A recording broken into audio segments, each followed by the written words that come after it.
Hi guys, welcome back to the channel, and today's video is something a little bit different. I'm going to show you all the 4K players that I have in my setup.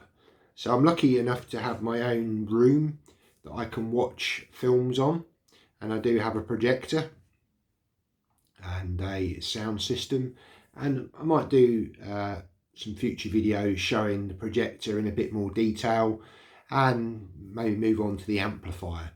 But I thought in this video we'd just take a closer look at the 4K players I have in my setup. So let's get into it today on the video.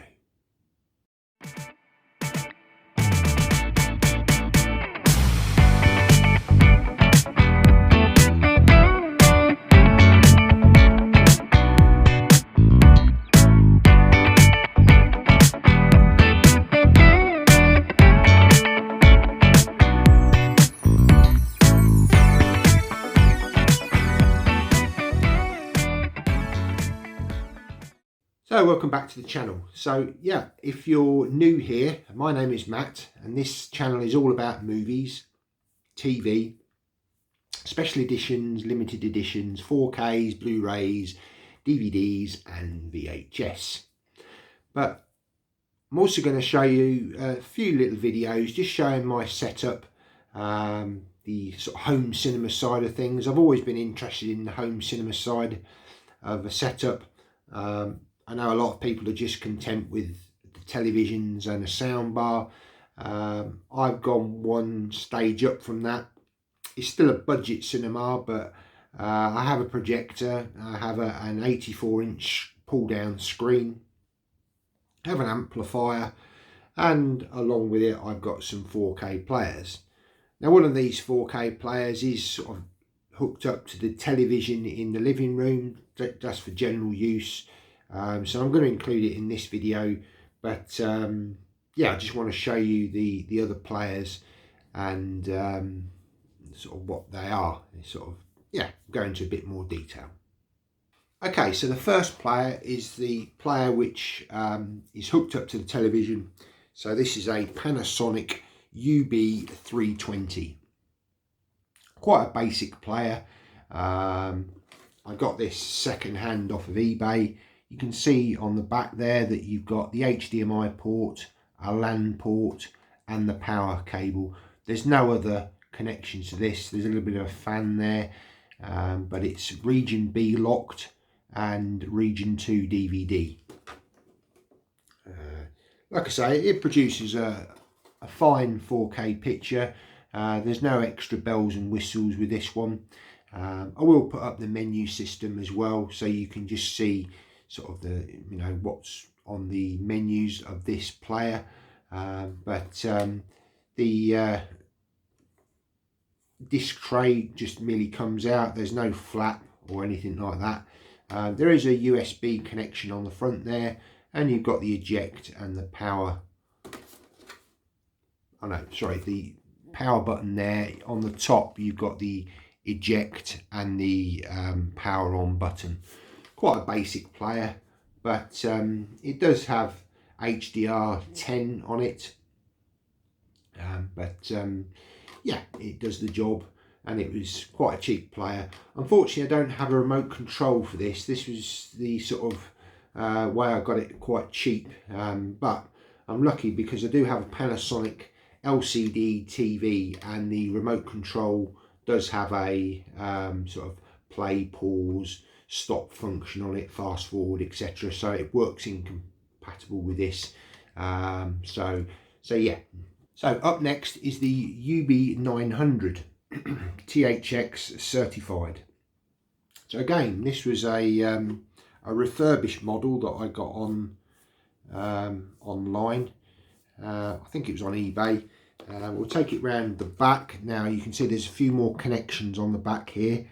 You've got that optical drive, so if you don't want to connect via HDMI, optical will produce Dolby Digital. But if you want Dolby Atmos and DTS:X, you would need to go via the HDMI connections over here. So on this player, you've got a video and audio HDMI connection. and you just have a dedicated audio out as well. There's also a LAN connection. You've got your fan there and your power.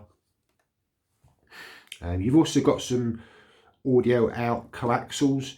Generally these would have been sort of legacy connections which you would connect up to your amplifier, but to be honest, these days HDMI will connect all into your modern amplifiers. But if you want to go old school, the connections are there. Turn it round. So this particular player does have a flap which does come down. If I can get it to come down, there we go. So there's your flap down. There is a USB and I think that might be an SD card, which to be honest they're redundant now, but if you still have old SD cards you can connect into there.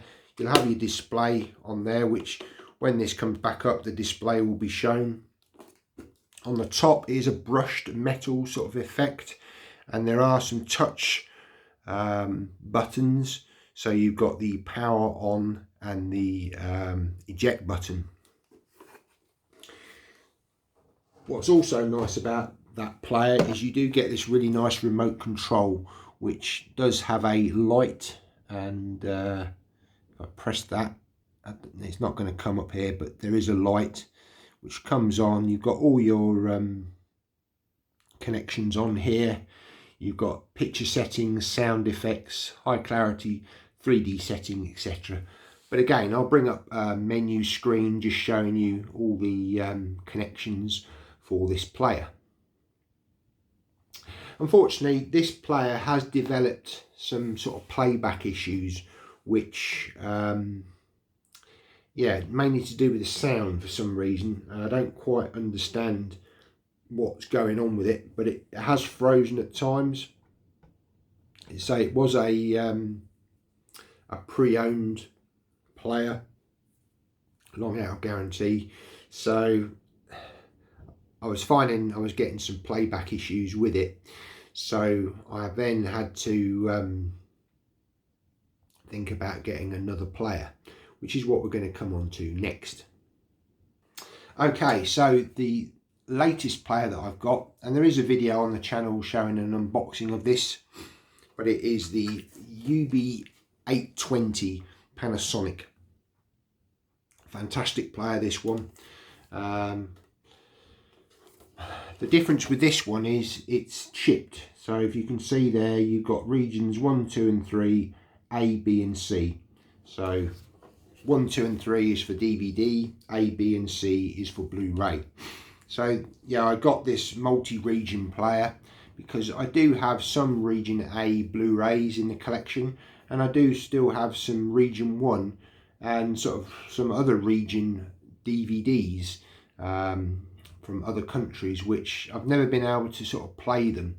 And when I was considering sort of upgrading the player, because I had heard great things about the UB820, that it's probably one of the best sort of 4K players out there.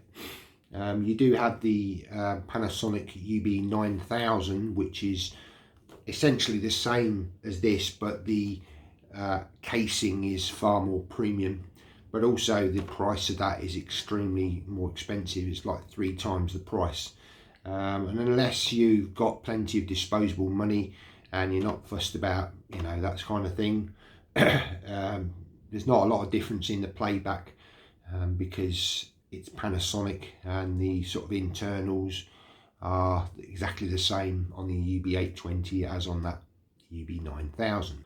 So again, I'm going to bring up the menu system for this player so you can have a look at what's on the screen. But one thing that I did like about this player as well is the HDR settings. So I'll show you the remote control there with all the usual functions on. Obviously not as premium as that previous UB900 player, but I'm going to use kind of the two in conjunction with each other.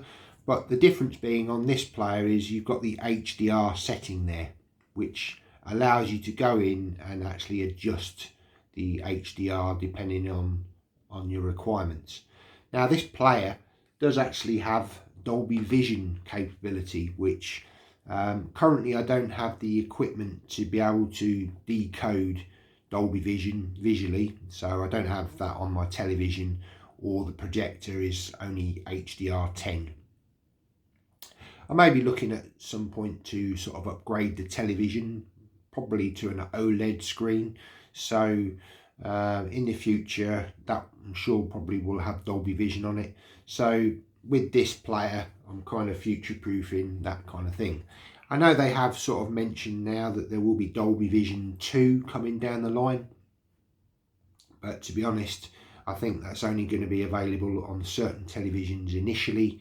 I don't know all the ins and outs of that technology. I think it's an improvement over Dolby Vision, but to be honest I've kind of just experienced HDR10, so for me even just upgrading to Dolby Vision will be a big leap. So yeah, it's not really something I'm kind of interested in at this present time. Maybe further down the line when more players are on the market, maybe the reviews are showing that this technology is a vast improvement over Dolby Vision, then you know it's something I may step into. But for the present time I'm more than happy with the UB820.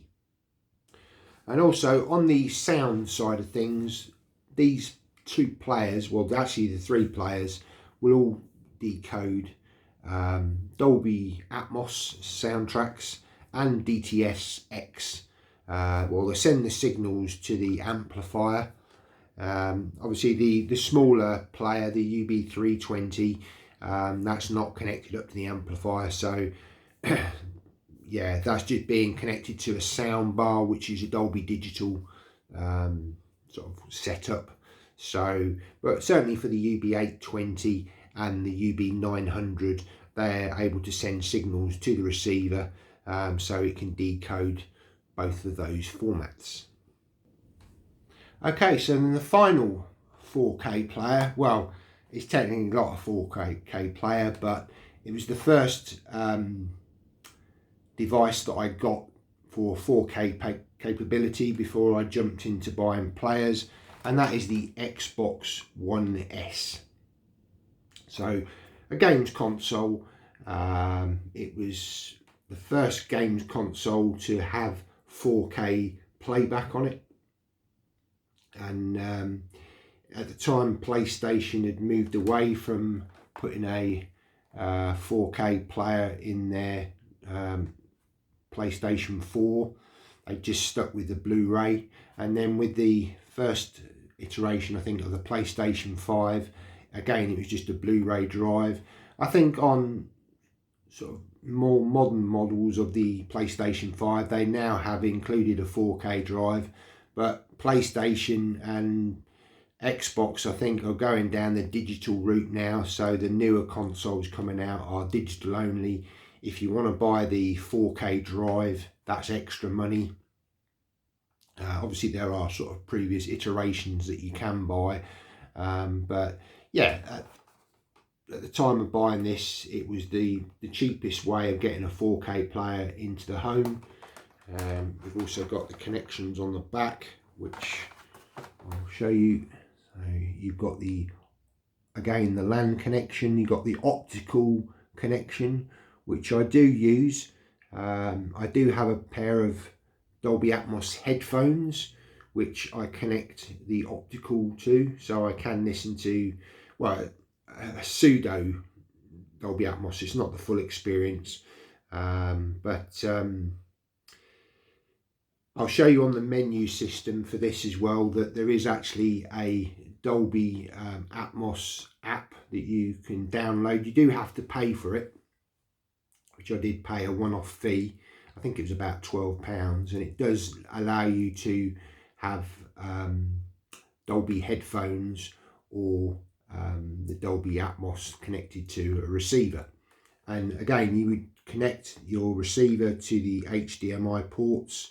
So you've got one there for the television, and the other one is for, well, basically to connect to the amplifier or whatever the source is. There's also a couple of USB ports on there, and your power button, and there's, what else is there on there? IR out, so that's for yeah, for infrared.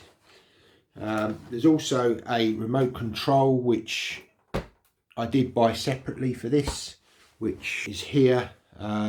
Quite a basic control. It does light up sort of when you're viewing in night times conditions, but so you can use that. So there's also the Xbox controller, which you typically be using to sort of play the games with. There are batteries that would be required for the Xbox, but again, you can navigate around the Blu-ray drive for watching films.